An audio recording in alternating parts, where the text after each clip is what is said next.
The Arcanori ship emerged from fold space like a pearl breaking the surface of a cosmic ocean. Its crystalline surface caught the light of Earth's sun, refracting it into countless prismatic beams that danced across its hull. Inside, High Elder Vexus stood motionless before the observation window, her translucent form shifting through shades of deep purple as she studied the blue planet below. "Such a waste," she murmured, her voice resonating in the chamber's perfect acoustics. An entire species, burning through their precious moments like children with sparklers. The ship's tactical officer, Nexer, approached with characteristic grace. Like all Arcanori, his form was nearly transparent, internal organs suspended in a crystalline matrix that had long since replaced organic tissue. "The latest scans confirm our initial findings, High Elder. Average lifespan, approximately 80 solar cycles. They rarely survive past 100. Vexus's form rippled with what might have been pity. For a species that had achieved practical immortality 10,000 years ago, the concept of such brevity was almost incomprehensible. The Arcanori had transcended death through a combination of crystalline transformation and consciousness transfer, their original organic forms long since discarded in favor of these perfect eternal vessels. How do they accomplish anything? She wondered aloud. 80 years is barely enough time to master a single discipline, let alone advance a civilization. They are resourceful, Nexer admitted, his tone careful. Despite their limitations, they've achieved spaceflight, begun terraforming their neighboring planet, and developed quantum computing. Their progress is unexpected. Vexus turned from the window, her form solidifying slightly as she focused her attention on the tactical displays. The humans' achievements scrolled past. Their wars, their triumphs, their desperate race against their own mortality. Something about their frenetic pace of innovation troubled her, but she couldn't quite identify why. "Prepare the first contact protocols," she commanded. "We'll make our presence known at their primary governing body. The United Nations, correct?" "Yes, High Elder, though our linguistic analysis suggests they maintain multiple power centers. Perhaps we should." "The UN will suffice," Vexus interrupted. "They're short-lived, Nexer, not complex. We'll offer them the gift of immortality, as we have to countless species before them. They'll accept, of course. They all do." The next day, humanity experienced its first official contact with an alien civilization. The Arcanori ship appeared over New York City in broad daylight, its crystalline surface turning the sky into a kaleidoscope of color. The panic was surprisingly minimal. Humans, it seemed, had spent so long preparing for this moment through their fiction that reality felt almost anticlimactic. The UN Security Council convened an emergency session, and Vexus made her entrance. Her crystalline form drew gasps of wonder from the assembled diplomats as she floated to the center of the chamber. The television cameras struggled to focus on her translucent body, creating a ghostly effect for the billions watching worldwide. "People of Earth," she began, her voice perfectly modulated in every human language simultaneously, "we come offering friendship and the greatest gift any species can receive, freedom from death itself." The chamber erupted in murmurs. Vexus waited patiently, confident in the practiced speech that had won over hundreds of civilizations before.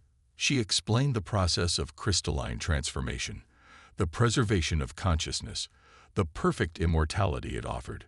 Her words painted a picture of eternal life free from pain, age, and decay. But something was wrong. The humans weren't responding with the expected awe and immediate acceptance. Instead, they asked questions, endless questions, about the process, about the consequences, about alternative approaches. They formed committees, demanded studies, insisted on understanding every aspect of the transformation. "You understand we're offering you immortality?" Vexus finally asked, her frustration causing her form to flicker. "An end to death itself." Dr. Sarah Chen, the lead human scientist appointed to study the Arcanori proposal, smiled slightly. "We understand perfectly, High Elder, but humanity has learned to be careful about gifts that seem too good to be true. we'd like to conduct our own research first." Vexes felt her first twinge of real concern. This wasn't how it was supposed to go. Other species had begged for the gift, had torn themselves apart, competing for the chance to become immortal. These humans treated it like a scientific curiosity to be prodded and examined. "Your lives are so short," she protested. "How can you waste what little time you have with hesitation?" "Perhaps," Dr. Chen suggested, "it's because our lives are short that we've learned to be careful with them." The next few weeks brought more surprises. Human scientists worked at an incredible pace, their short lifespans seemingly driving them to accomplish in days what other species might take years to complete. They analyzed the crystalline transformation process with tools and techniques the Arcanord had never considered, approaching the problem from angles that only their unique perspective could provide. And they found something that the immortal Arcanori, with all their endless time for study, had somehow missed. The crystalline transformation wasn't just a physical process. It was a fundamental alteration of consciousness itself. Each transformed being became part of a vast, interconnected network. Individual, yes, but subtly influenced by the whole. The gift of immortality came with invisible strings, drawing each transformed species into a kind of cosmic conformity. When Dr. Chen presented these findings to the UN, Vexes felt something she hadn't experienced in thousands of years. Fear, not of the humans themselves. They were still so fragile, so brief, but of what they represented. They had seen through the perfect facade of the gift to its hidden cost, had recognized a trap that had snared countless civilizations before them. And they had done it all in less than a month. "Your analysis is interesting," Vexes said carefully, her form now rigid with tension. "But surely the benefits outweigh any minor concerns. We offer you eternal life." "At the cost of eternal independence," Dr. Chen replied. "Thank you, but humanity prefers to find its own path to the future." As Vexes prepared to leave Earth, she looked down at the blue planet with new eyes.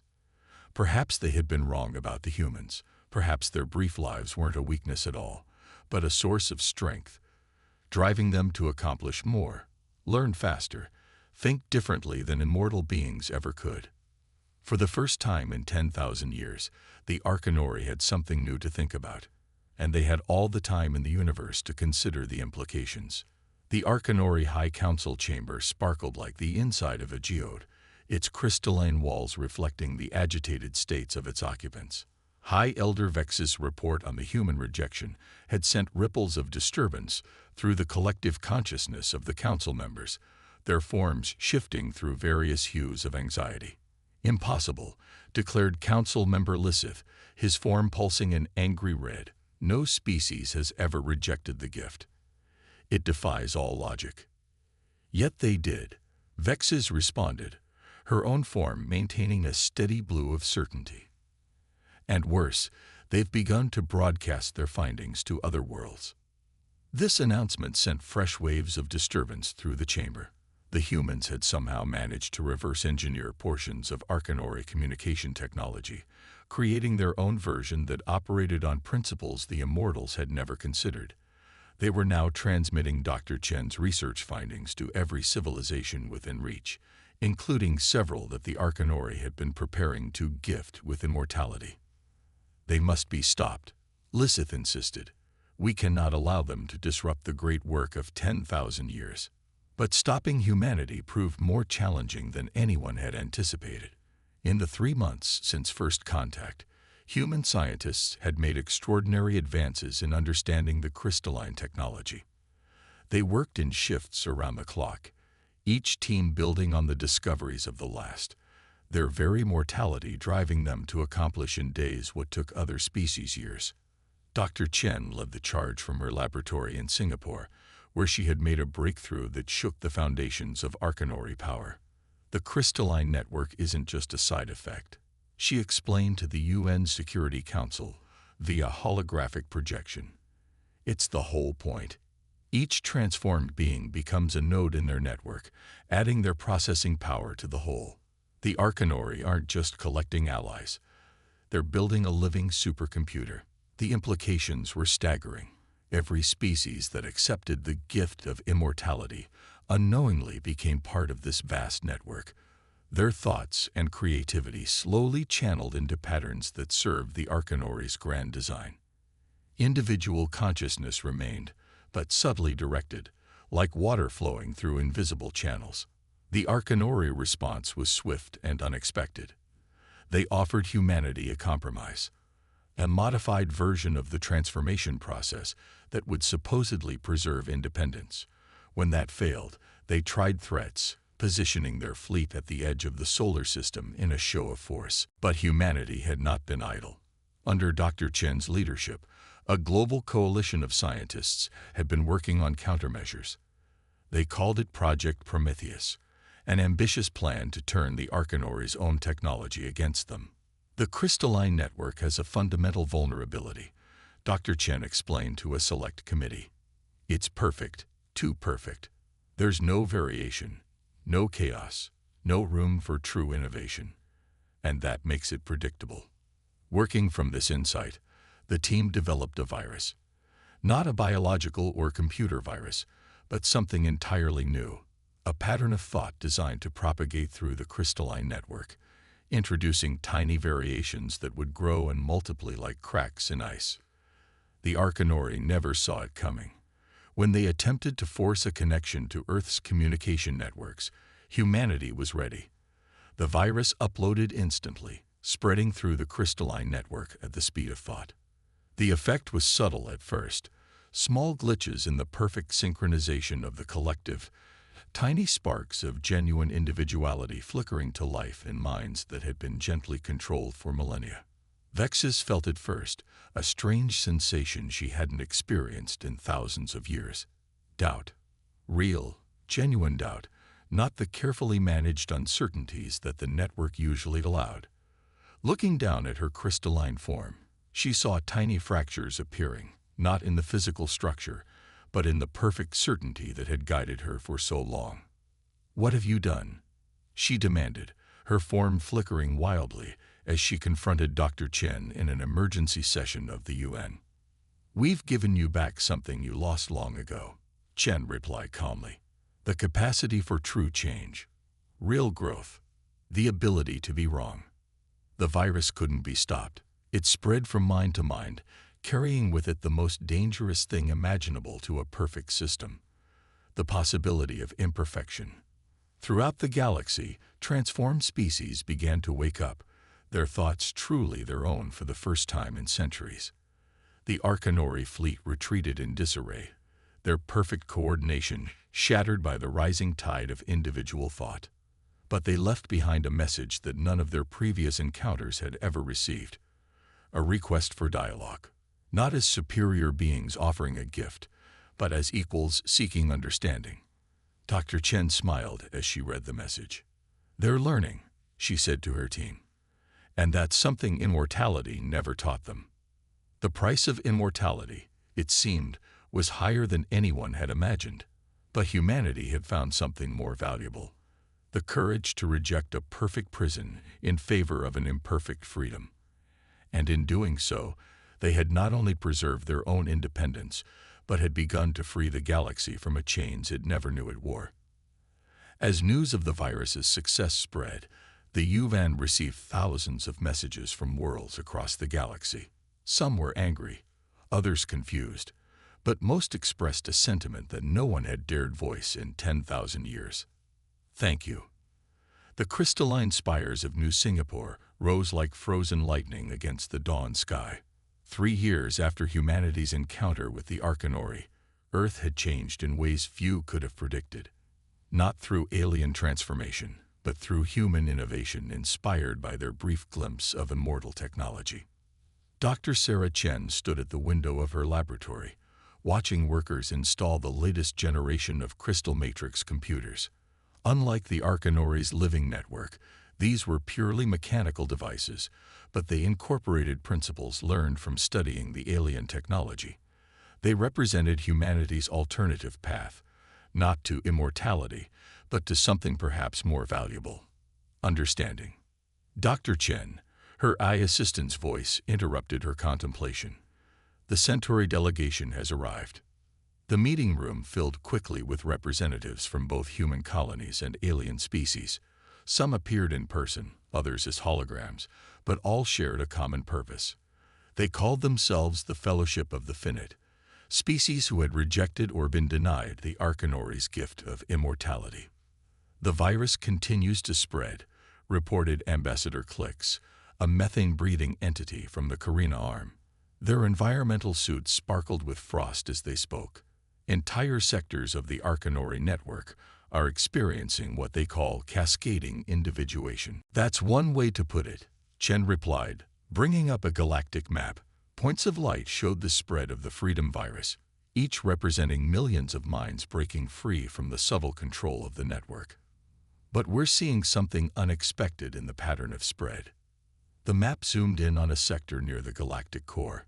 Here, the lights moved differently, forming patterns that pulsed with alien complexity. The virus isn't just freeing minds, Chen explained. It's evolving. The freed beings are changing it, adding their own experiences, their own perspectives. It's becoming something new. Is it dangerous? Asked Colonel Zhang, Earth's military representative. Not in the way you mean, Chen said. But it's changing the fundamental nature of the crystalline network. The Arcanori built their system on perfect synchronization, on the subtle suppression of true individuality. This virus introduces chaos, variation, true free will. And some of the freed beings are choosing to stay connected, not as slaves to a network, but as willing participants in something new. The revelation sparked intense debate. Some saw it as a threat, others as an opportunity. But all recognized that the galaxy was entering uncharted territory. The rigid dichotomy between mortal and immortal was breaking down, replaced by something more complex and perhaps more interesting. Meanwhile, in the depths of space, the Arcanori themselves were undergoing a transformation that none had foreseen. High Elder Vexis, once the perfect embodiment of crystalline immortality, now led a growing movement among her people. Her form, once flawlessly transparent, now showed traces of color and pattern that reflected her increasingly individual thoughts. We were wrong, she addressed the High Council, her voice carrying the weight of 10,000 years of certainty crumbling. We thought we were elevating other species by granting them immortality. Instead, we were binding them, and ourselves, in chains of eternal stagnation. The council chamber, once a place of perfect harmony, now rippled with discord. Some members clung desperately to the old ways, their forms rigid with resistance. Others showed signs of change, their crystalline bodies beginning to exhibit unique patterns and colors. Back on Earth, Dr. Chen's team made another breakthrough. They discovered that the crystalline technology, freed from the constraints of the network, could be adapted in ways the Arcanori had never imagined. Not for immortality, but for enhancement, ways to extend life while preserving the vital spark of mortality that drove human innovation. We're calling it the Prometheus Protocol, Chen explained to the Fellowship. It doesn't offer eternal life, but it could double or triple our natural lifespans while maintaining our independence and creativity. More importantly, it's completely voluntary and reversible. The implications were staggering. The protocol offered a middle path between brief mortality and eternal stagnation. It preserved the drive and innovation that came from having limited time, while extending that time enough to achieve even greater things. But the greatest change came from an unexpected quarter. Among the freed Arcanori, a movement began to emerge. Led by Vexis, they called themselves the Renewers. They had discovered something that their perfect, eternal existence had denied them for millennia: the ability to choose to end. Immortality without choice is just another form of death, Vexis declared in a broadcast that reached across the galaxy. We believed we had transcended mortality, but we had only frozen ourselves in amber. True life requires the possibility of ending. The Fellowship of the Finite expanded to include these reformed immortals, creating an unprecedented alliance between mortal and immortal species. Together, they began to explore new possibilities that neither group could have imagined alone. As the year drew to a close, Dr. Chen received a message from a distant star system. It contained only a few words, but they represented a profound shift in the cosmic order. "We are ready to learn from you." The message was signed by the High Council of the Arcanori, their once perfect unity now transformed into a harmony of distinct voices. The age of enforced immortality was ending, replaced by something far more precious: choice. The price of immortality, it turned out, wasn't measured in years or power, but in the freedom to choose one's own path, even if that path had an end. Deep in the void between spiral arms, something stirred. The vast crystalline structures that had lain dormant for millennia began to pulse with ancient light. The old network was awakening, and with it, powers that even the Arcanori had forgotten. Dr. Sarah Chen received the first warning at 3 a.m. Earth time. The quantum sensors her team had developed to monitor the spread of the Freedom virus were detecting something new, or rather, something very, very old. "It's like nothing we've seen before," her colleague Dr. Ramirez explained, pointing to the readings. "The pattern suggests a level of complexity that makes the Arcanori network look like a child's toy." The Fellowship of the Fennec convened an emergency session. Representatives from across the galaxy gathered, their faces, both organic and crystalline, showing varying degrees of concern. Vexus, now bearing the title of Renewal Speaker rather than High Elder, appeared as a hologram, her once perfect form now beautifully flawed with patterns of individual thought. "There were others before us," she revealed, her voice heavy with newly recovered memories. "The ones we called the architects. They were the first to achieve immortality through crystalline transformation. We thought they had vanished, transcended to another plane of existence. We were wrong." The truth, as it emerged, was both simpler and more terrifying. The architects hadn't transcended. They had withdrawn, buried themselves in the deepest layers of the crystalline network. And now, disturbed by the chaos of the Freedom virus, they were awakening. "They are what we would have become in another 10,000 years, Vexus explained. "Beings so far removed from their original forms that they no longer remember what it means to be mortal. They see themselves as gods." As if in response to her words, crystalline structures across the galaxy began to transform. The changes were subtle at first, strange geometries appearing in previously regular patterns, newly awakened nodes pulsing with colors that hurt to look at. Then came the voices. They spoke in frequencies that transcended normal spacetime, their thoughts so alien and vast that they caused widespread disruption in both organic and crystalline technology. Their message was simple: order must be restored. "They can't tolerate the chaos we introduced," Dr. Chen realized. "The Freedom virus, the individual variations, it's anathema to their perfect vision of existence." The architects' first demonstration of power was devastating. They took control of an entire sector's crystalline infrastructure, reverting all transformed beings there to their original networked state. Billions of minds that had tasted freedom found themselves once again bound in perfect, thoughtless harmony. Humanity's response was swift but measured. Dr. Chen had anticipated something like this, though not on such a scale. The virus was just the beginning. She revealed to an emergency session of the Fellowship, "We've been working on something else, a way to protect individual consciousness at its most fundamental level." Project Firewall, as they called it, was humanity's most ambitious undertaking yet. It combined the best of human neural architecture with modified crystalline technology to create a shield against external control. But it came with a cost. "It requires active participation," Chen explained. "Each being has to choose, moment by moment, to maintain their individuality. It's harder than surrendering to the network, harder than accepting perfect immortality. It requires constant renewal of the will to be free." As the architect's influence spread, a great divide emerged in the galaxy. Some species, fearful of chaos and change, welcomed the return to perfect order. Others, led by the Alliance of Humanity and the reformed Arcanori, chose the harder path of protected independence. The architects made their final offer through a galaxy-wide broadcast.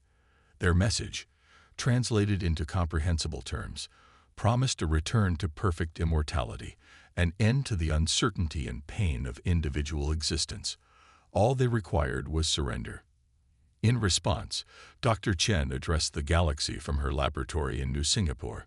Behind her, the quantum displays showed the spread of both the architect's control and humanity's firewall protection, like two waves meeting across the cosmic sea. They offer us perfection, she acknowledged. But perfection is just another word for death. Life, real life, is messy. It's unpredictable. It changes. It grows. And yes, it ends. That's what makes it precious. That's what makes it worth fighting for. The battle lines were drawn. On one side, the architects and their vision of perfect, eternal order. On the other, an alliance of mortal and reformed immortal species, choosing the difficult path of protected independence. The price of immortality had become clear, not just the loss of death, but the loss of life itself. As reports came in of entire systems going dark, returning to the perfect, empty harmony of the architect's vision, Dr. Chen and her team worked frantically to strengthen and spread the firewall. But they all knew that technology alone wouldn't be enough. The real battle would be fought in the heart of every being in the galaxy, in the choice between comfortable surrender and difficult freedom.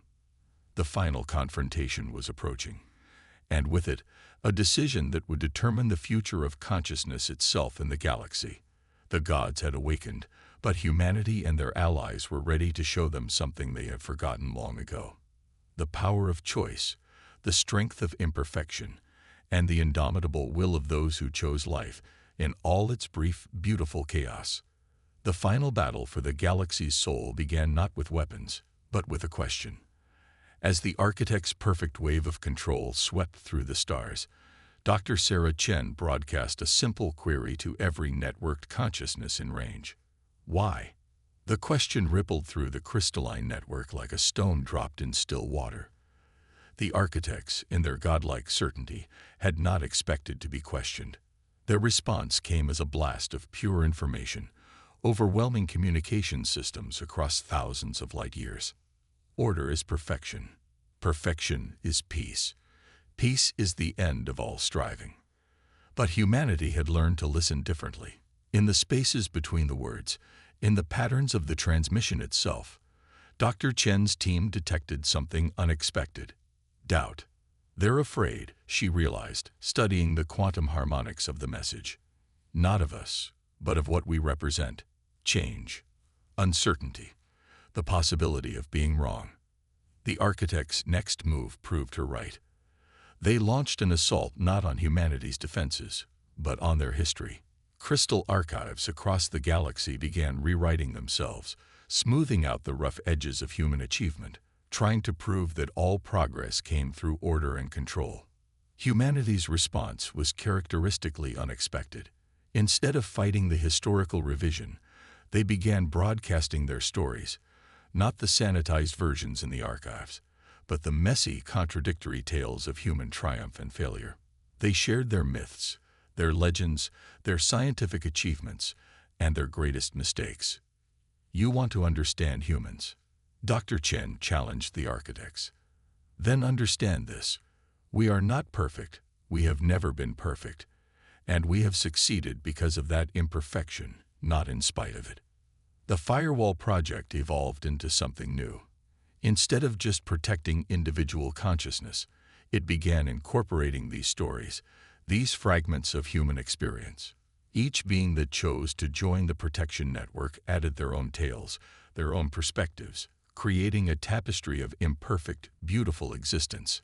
The architects retaliated with increasing desperation. They offered visions of eternal peace, of perfect harmony, of an end to all suffering. But with each offer, more beings chose the harder path of protected independence.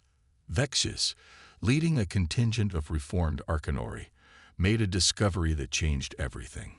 Deep in the crystalline network, she found the architect's original memories, not as gods, but as mortals who had feared death so much that they had sacrificed everything else to escape it. They were like us, she broadcast to the galaxy. They were afraid, and in their fear, they created a prison of perfection. But we know now that there is something worse than death, an existence without change, without growth, without the possibility of surprise. The final confrontation came at the galactic core. The architects, their perfect facade cracking, attempted to seize control of all crystalline technology simultaneously. But they found themselves facing something they had never encountered in their eons of existence: genuine innovation. Dr. Chen's team had created what they called the Choice Protocol, a modification to the crystalline network that didn't just protect free will, but actively celebrated it. Every consciousness connected to the network was presented with a continuous stream of choices, each one an opportunity to express individuality, to embrace imperfection, to choose change over stasis. The effect on the architects was profound. For the first time in millions of years, they were forced to confront the full implications of their choice for perfect immortality. Through the Choice Protocol, they experienced the richness of mortal existence, the beauty of limitation, the virtue of uncertainty, the joy of genuine discovery. One by one, the architects began to change. Their perfect forms developed flaws, their unified consciousness fractured into distinct individuals. Some chose to remain in their crystalline forms but embraced change and growth. Others, in a decision that shocked the galaxy, chose to return to mortality. We remember now. Their final unified message echoed through the network. We remember what it was to be alive. The crisis passed, but its effects transformed the galaxy. The rigid distinction between mortal and immortal dissolved, replaced by a spectrum of choices. Some chose extended life through modified crystalline technology, others embraced their natural lifespans, and still others found new paths between these extremes. Dr. Chen, standing once again in her laboratory in New Singapore, watched the quantum displays show the new pattern of consciousness spreading through the galaxy. It was chaotic, imperfect, constantly changing, and more beautiful than any perfect pattern could ever be. The price of immortality, she wrote in her final report, was too high. But the value of mortality, of embracing our limitations and using them to drive us forward, that has proven beyond price. The crystalline spires of New Singapore caught the rising sun, their surfaces now deliberately flawed to create ever-changing patterns of light. Each flaw represented a choice, a deliberate embrace of imperfection, a celebration of the brief, beautiful chaos that is life. And somewhere in the vast network that connected the galaxy, the last unchanged architect looked upon the new order it had fought so hard against. In the chaos, it saw something its perfect existence had never allowed it to see before: the possibility of surprise, of genuine discovery, of real growth. It made its choice. The price of immortality had been mastery over death. But the gift of mortality, humanity showed the galaxy, was mastery over life itself, not through perfect control, but through the courage to embrace uncertainty, to choose change, to accept the end as part of what makes the journey meaningful. And in the end, that made all the difference.